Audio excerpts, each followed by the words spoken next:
Hey up me ducks, it's Simon here. I hope everybody's doing okay. It's a bank holiday here in the UK today. Well, certainly in England. I'm not sure about Scotland and Wales, etc. But yeah, it's August bank.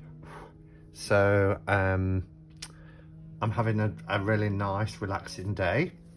I did go out this morning and I went for a bit of a walk. Let's put some light on.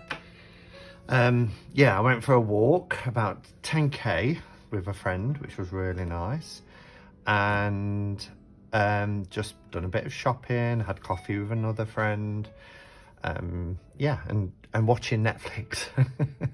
I'm watching a really cool show at the moment called Clickbait, and it's one of those where you get to the end and you just want to watch another and another and another. So I was going to make this video about 2 hours back, but I got sucked into Netflix.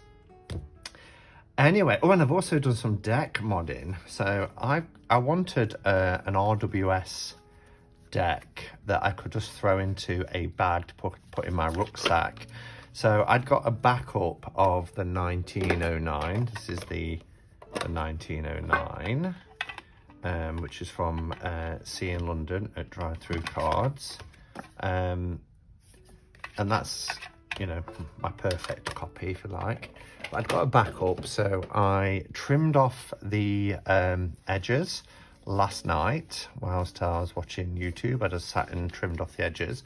And then today, whilst I was out, I called in at Hobbycraft and I picked up this Winsor & Newton Pro marker, and it's the sandstone colour, because it just gives this really nice aged effect. And that's what I wanted. I don't mind if this gets battered, dinged up. It's going to get a lot of use because it's going to be in my bag with me. So, you know, but the white edges were quite off-putting. So the sandstone actually gives a really nice kind of aged look to it. So I've just sat and done that as well whilst I was watching Netflix. I always seem to be doing deck modding when it comes to bank holidays. But anyway, enough of that. The reason why I'm here today is I wanted to talk about Psycards. And I've been on a bit of a journey with these cards, this deck. I first heard about them, I guess, when I first found YouTube, probably about 5 years ago. But they was really hard to get. And sometimes they're quite easy to get and sometimes they're quite hard. But they're billed as an alternative to tarot. There are 40 cards. There's no suits or anything like that. They're based on Carl Jung's kind of archetypes. And that seems to be a theme at the moment, what with the masculine archetype deck that I've just reviewed, and Archeo.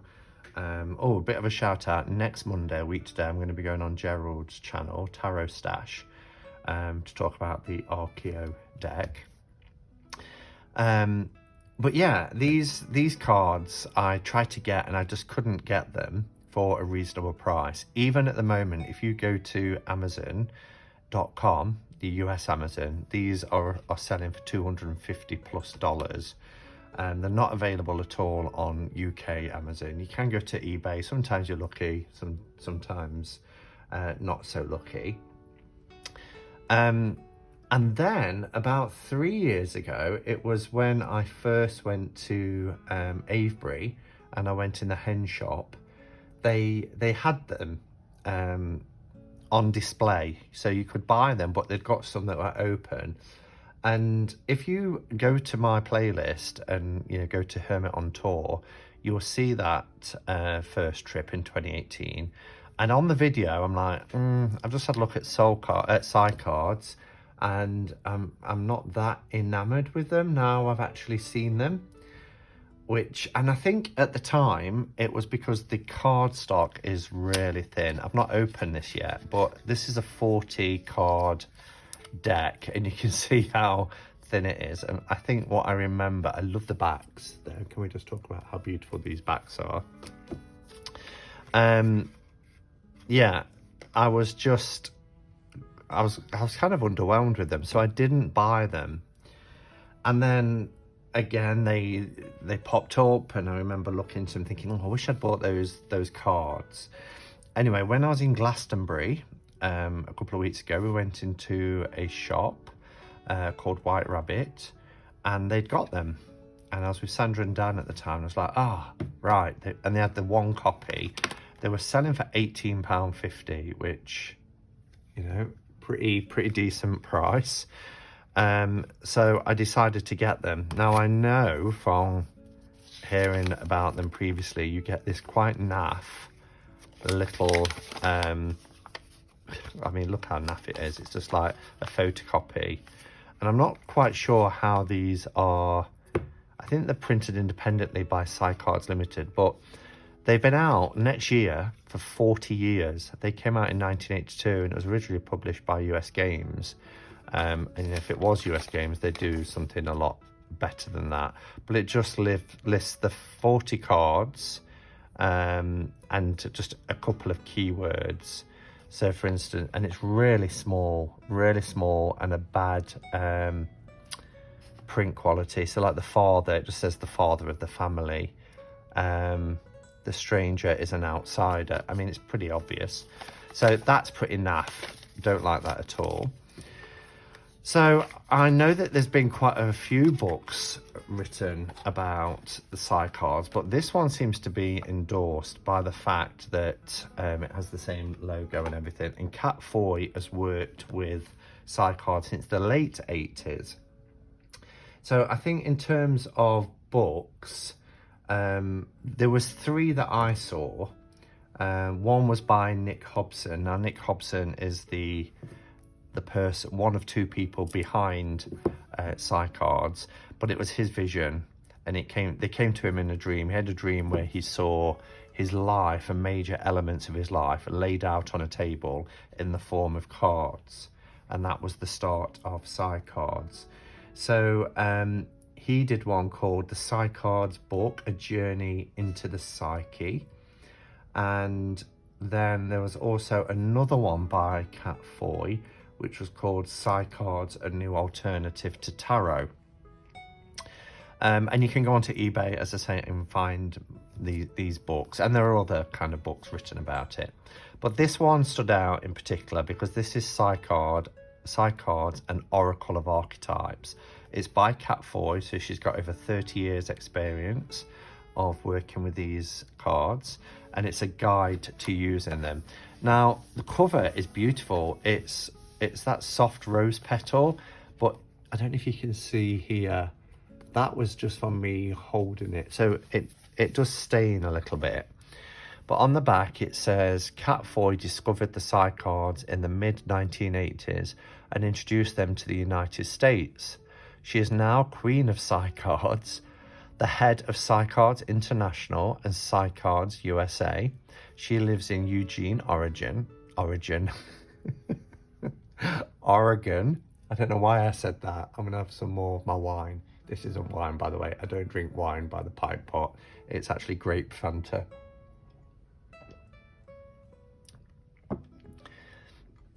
Nick Hobson, a student of tarot and Carl Jung's psychoanalytical theories, had a dream.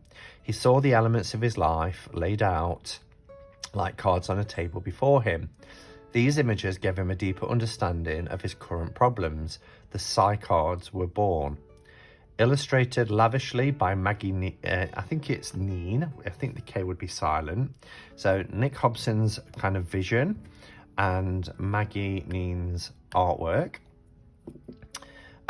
This 40 Oracle card deck can help anyone gain a deeper understanding of their own lives. Learn to tap into your hidden intuition, answer questions for yourself and others, and of the many ways to use Psycards Oracle deck. It will set your psyche free. So it's quite a substantial book. The one written by Nick Hobson, I think, was probably a little bit bigger. I think that's about 220 pages from memory. But this has a lot of information in here. You do get from like page 73 onwards, so you get a lot of information before you even get the card interpretations. It is black and white, but it's quite a substantive book, and I'm looking forward to reading about it. So this book has been in print since 1988. And we'll just have a quick look at the contents of what you get. So you get a word about pronouns. Let's have a look at that, because that interests me. A word about pronouns. That's interesting, how they're getting around genderless kind of. So not a lot about pronouns, but it says English as a language has no non-gendered pronoun except it. Well, that's changing, but this book was written in 1988. You know, there's MB and different things that are coming forward now. Used to refer to an inanimate object. Yeah, we never want to describe anybody as it. In the interest of being sensitive to all individuals on the gender spectrum, I like that they're referring to gender as a spectrum, I have endeavoured to employ both he and she at random throughout this work. Okay. So we get synchronicity and archetypes, how to use the Psycards, suggestions on what to say before a reading, spreads, shuffling and selecting cards, upright and reversals, negative interpretations, and then we've got more spreads here, simple spreads. We get the Celtic cross, the tree of life, so lots on spreads, horoscope spread. Then it lists all the, you get a yes and a no card as well, but even this, no, not that one. What's the one I was looking at the other day? It's got a yes and a no card. Mondori Tarot. But anyway, there was a deck I was looking at the other day that had yes and no cards in it. I quite like that. So it lists the 40 cards here. Card 40 is union. And then intuitive practices, cleansing and blessings, self-blessings, exploring with Psycards, and additional products and stuff. So yeah, it's quite a substantive book. But the reason why I wanted to get a book like this is because I wanted to be able to, you know, read about the definitions. Now, a lot of the Psycards do correlate with the tarot. So we've got things like the Tower. I think we've also got like Sun and Moon and things like that. So we've got the Fool, for example. So there are a lot of similarities, scales, you know, you could say the Justice card, stars, the Moon, the Sun. So, but the difference being, with tarot, 22 major arcana and then 4 suits containing 16 representing the elements, whereas this is a 40 card kind of majors deck, if you like, and it's referred to as an oracle, but also an alternative to tarot. So let's have a look.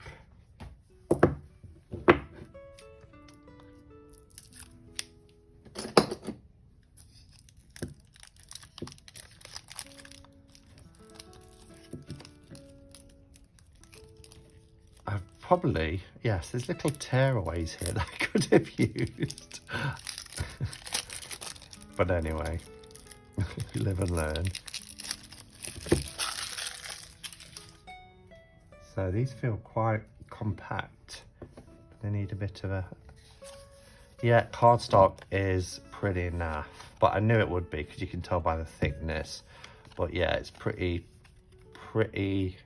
naff. So if you are put off with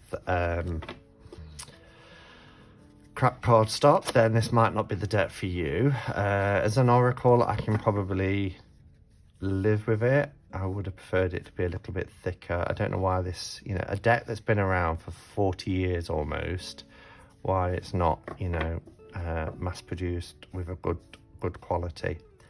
But anyway, let's zoom in and we'll have a bit of a discussion. I'm not going to do a flick through. I'm just going to kind of have a look at the cards with you for this video. Okay, so first card we have, and for the first few, we've got cards that are kind of abstract in art rather than with images on them. And you'll see why. So the first one, for example, is the Inquirer. And this is obviously the significator card. So this represents you as the querent, the one that's inquiring of the card. So again, there's many ways you can use significator cards. A cool way to work with them, and I learned this from very recently, like yesterday, the Transient Light has past, present and future cards in it, and it was saying if you turn them inwards and shuffle them into the deck, the cards that they kiss are, you know, what they're associated with.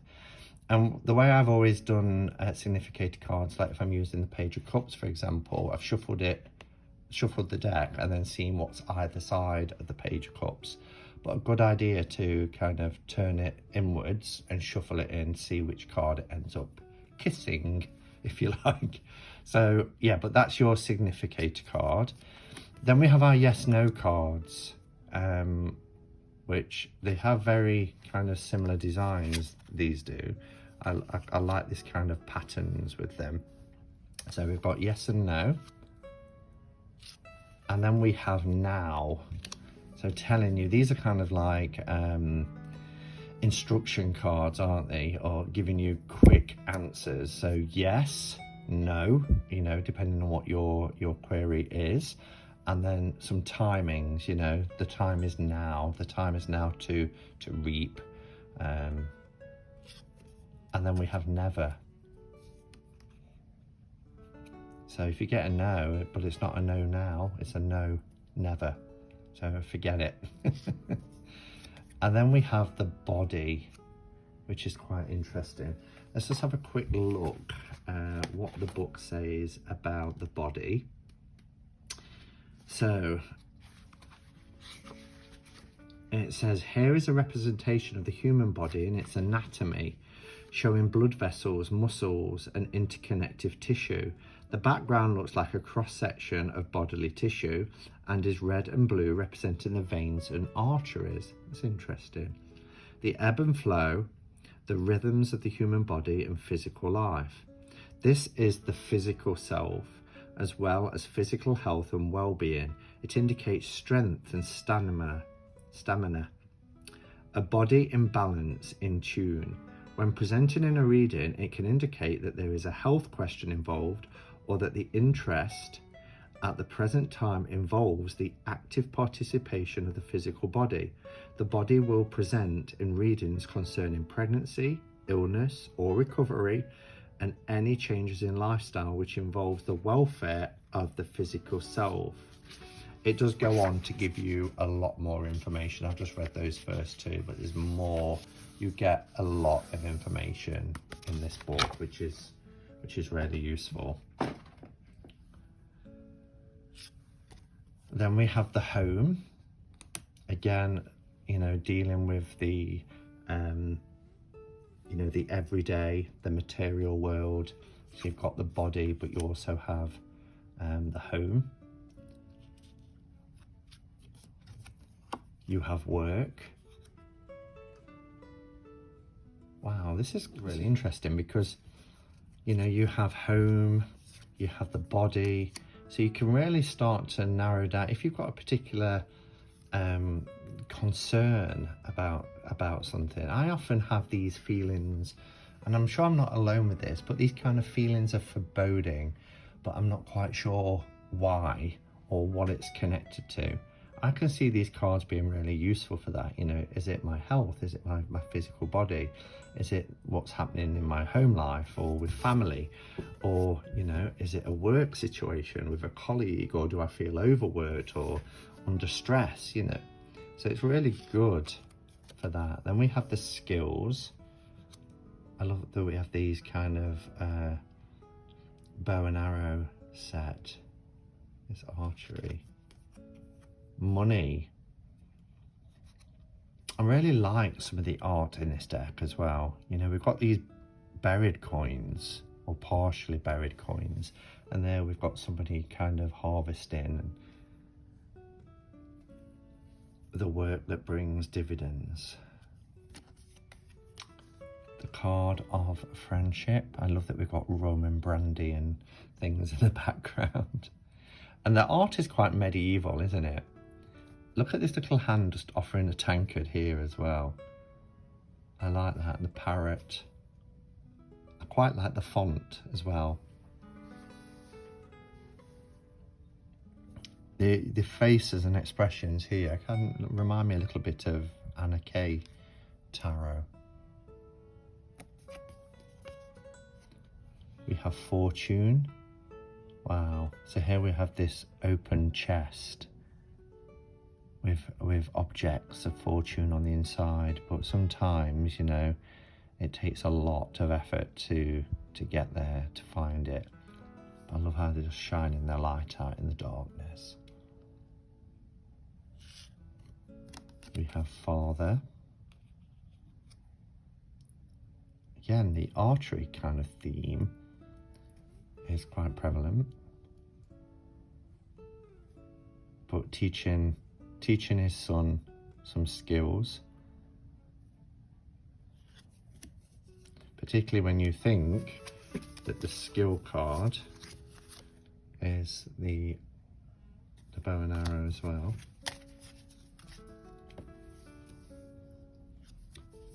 And we have mother, so we have mother and father.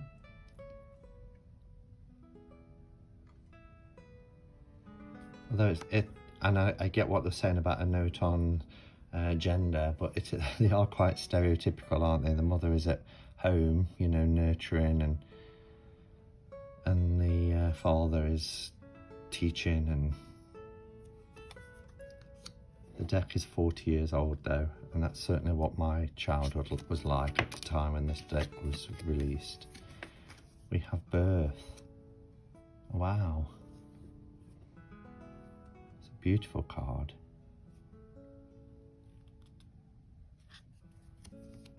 And death. Birth and death. Just trying to see what's in the centre there. It's very shadowy. Let's see if the book tells us anything about death.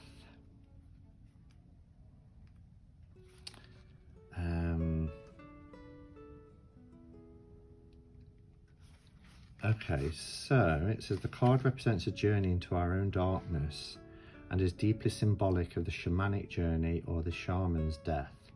The poppies represent a kind of trance or drug-induced state, an experience of alternate consciousness into which one must journey in order to face one's own darkness and fears. The ghostly light within indicates that there is more in the tomb than meets the eye, more than that immediately imagined. So we're not really meant to see what that shadowy figure is.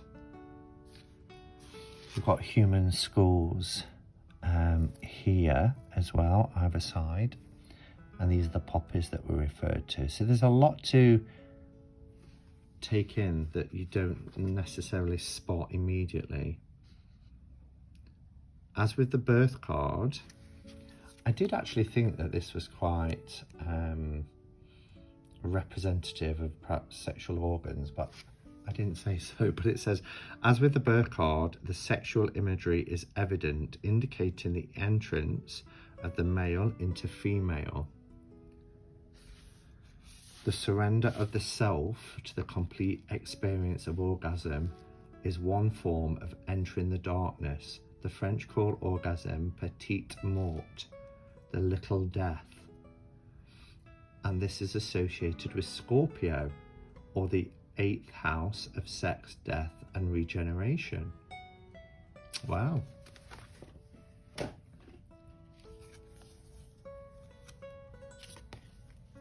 And then we have the libido, and there is a lot to take in here. We've got the peacock showing its beautiful plumage, kind of you know, calling forward. We've got this serpent here, this snake, this beautiful gushing waterfall. Look how the grass is long for the snake to pass through. We have destruction. Wow, look Look at the imagery. I don't know why I wasn't enamoured with these when I was at Avebury a few years ago.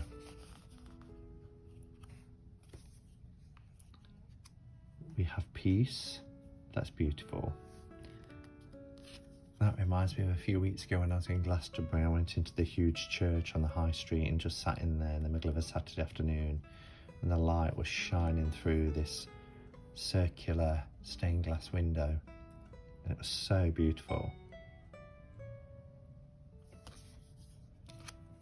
We have the sun card. Have these people dancing around a maypole. We've got the wheat. It's harvest time. I love that sun. And then we have the moon, which has a crab, just like in the tarot version of the moon.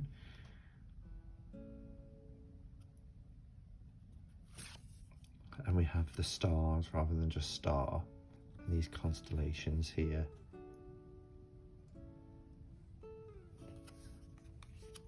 The tree. Look at the roots on that tree. And the tree seems to be in the kind of autumn phase of the year.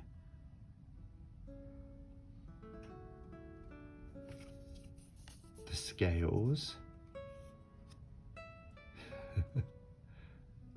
As the apples fall onto the scales.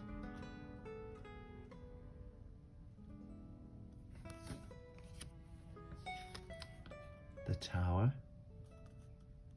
This one isn't being, it's just a tower, you know, it's not being struck by lightning, or it's not damaged in any way. It's just this huge tower on top of this hill.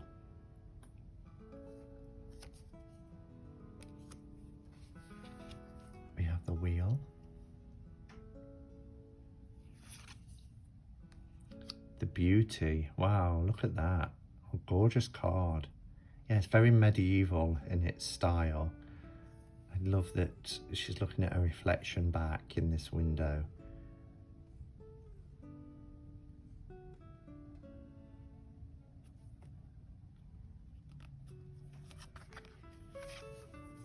We have the warrior.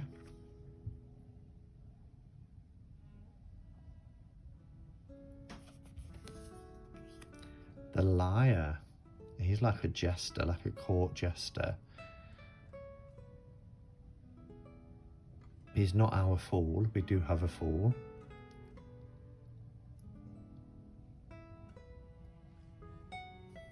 But wearing a mask, covering up. We have the stranger. That's quite a ominous image, isn't it? This stranger at the door, half in shadow.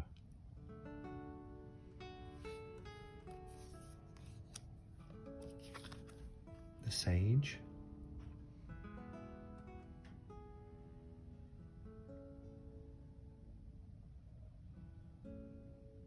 He could be our Hierophant. Here we have the Fool, who's not at the beginning of the deck, but is again, you know, near this kind of cliff edge. But look where his home is. His home is very, if that is his home, I'm assuming so, but it's very precariously right on the edge.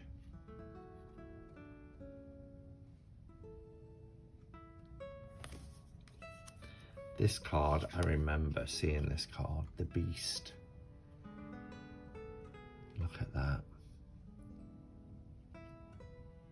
This would be our Devil card, wouldn't it?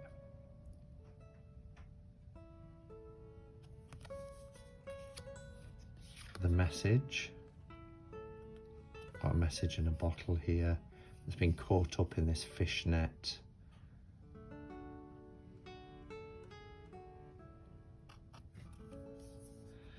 And by all means, or by all accounts, I should say, I've gone on to YouTube, and as I said, there's not many walkthroughs of this deck at at all. I couldn't really find many, but I did see the creator doing a reading with this deck, and it was literally 2 or 3 minutes, and it's very literal in how he was interpreting the cards.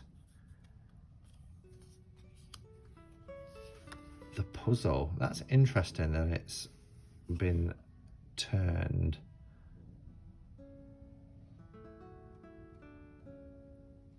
This is like a mirror image as well.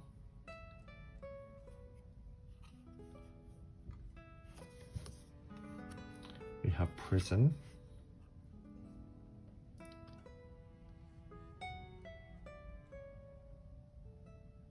Shackled.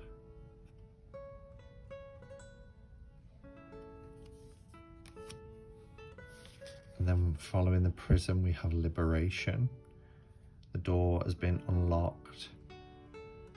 Chains and things have broken, if that's a chain. And off they go. Out of the fortress. I'm actually really enjoying these. Here we have the cave. What an interesting image. We've got this person here naked in like a curled up, almost like a fetal position, but with their hands behind the head, really trying to bury their face. Something that they're really frightened of, but they're in the safety of the cave. It's whatever's on the outside. And then we have union. We've got this chalice here. And the river comes from 2 directions. So there we have it. And again, look at these backs, they're beautiful. So these are Psycards. And as I said, they've been around for such a long time, 40 years next year. I think what I'm going to do is I'm just going to pull one and we'll have a look what it says.